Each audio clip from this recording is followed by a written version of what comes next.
পদত্যাগ করে ঢাকা থেকেই নির্বাচন করব উপদেষ্টা আসিফ।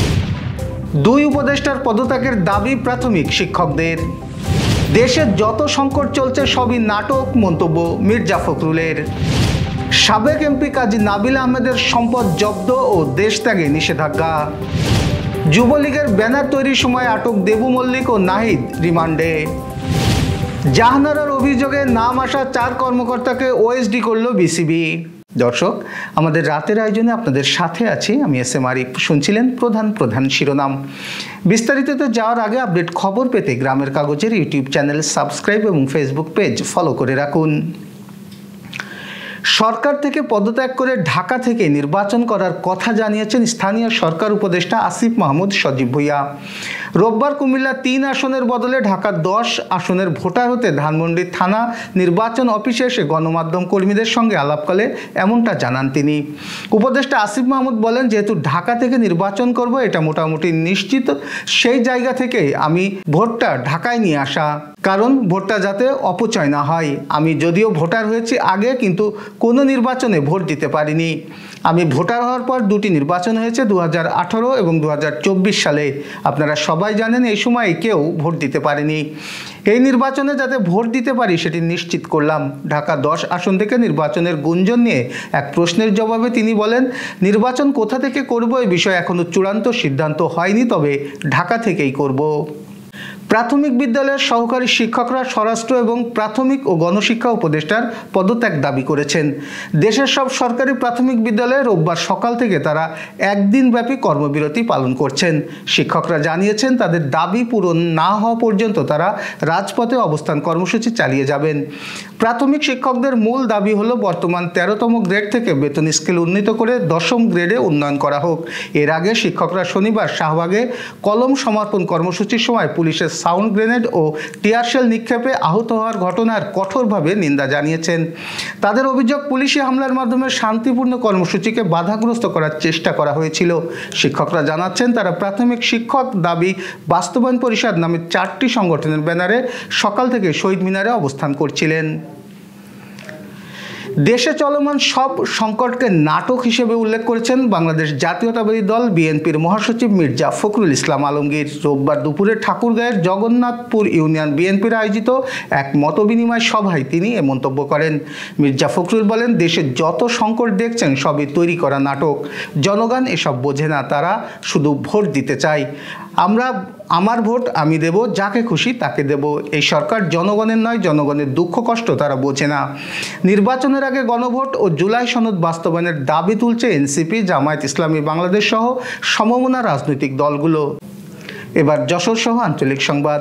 দুর্নীতির মামলায় অভিযুক্ত যশোর 3 আসনের সাবেক সংসদ সদস্য কাজী নাবিল আহমেদের বিদেশ যাত্রায় নিষেধাজ্ঞা আরোপ করেছেন আদালত। একই সঙ্গে তার স্থাবর ও অস্থাবর সম্পত্তি জব্দের নির্দেশ দেওয়া হয়েছে। রোববার দুর্নীতি দমন কমিশন দুদকের সংশ্লিষ্ট আবেদন মঞ্জুর করে ঢাকা মহানগর দায়রা জজ আদালতের বিচারক সাব্বির ফয়েজ এইসব আদেশ দেন। দুদকের জনসংযোগ কর্মকর্তা আখতারুল ইসলাম জানান, নাবিল আহমেদের জব্দকৃত স্থাবর সম্পদের আনুমানিক মূল্য ধরা হয়েছে 8,75,67,192 টাকা। এছাড়াও অস্থাবর সম্পদ হিসেবে 107টি ব্যাংক হিসাব অবরুদ্ধ করা হয়েছে। গত 5 নভেম্বর কাজী নাবিল আহমেদ স্থাবর ও অস্থাবর সম্পদ জব্দ, অবরুদ্ধ এবং দেশ ত্যাগে নিষেধাজ্ঞা চেয়ে পৃথক 2টি আবেদন করেন দুদকের তদন্ত কর্মকর্তা আলামিন। আজ রোববার আদালত আবেদনগুলো মঞ্জুর করেন। যশোরে যুবলীগের বিক্ষোভ মিছিলের ব্যানার তৈরির সময় আটক হওয়া দেবু মল্লিক ও প্রতিষ্ঠান মালিক নাহিদ বিল্লার একদিন করে রিমান্ড মঞ্জুর করেছেন আদালত। রোববার রিমান্ড আবেদনের শুনানি শেষে senior judicial magistrate Shantanu Kumar Mondal এই আদেশ দেন। এর আগে পুলিশ তাদের 5 দিন করে রিমান্ডের আবেদন জানায়। তাদের মধ্যে দেবু মল্লিক যুবলীগ নেতা আনোয়ার হোসেন বিপুলের ম্যানেজার হিসেবে কাজ করেন। যশোরে পুলিশের হাতে আটক সদর উপজেলা আওয়ামী লীগের সাবেক সাংগঠনিক সম্পাদক রফিকুল ইসলাম ফুল ও জেলা যুবলীগের যুগ্ম সাধারণ সম্পাদক রফিকুল ইসলাম ওরফে ঢোল রফিককে আদালতে সোপর্দ করেছে। রোববার সকালে তাদেরকে নাশকতার পরিকল্পনার মামলায় তাদেরকে চালান দিয়েছে কোতোয়ালি থানা পুলিশ। এর আগে শনিবার রাতে তাদেরকে নিজ নিজ এলাকা থেকে আটক করা হয়। জাতীয় নাগরিক পার্টি এনসিপি বাংলাদেশ নির্বাচন কমিশনের নিবন্ধন ও শাপলাকলির প্রতীক পাওয়ায় যশোরে আনন্দ মিছিল অনুষ্ঠিত হয়েছে।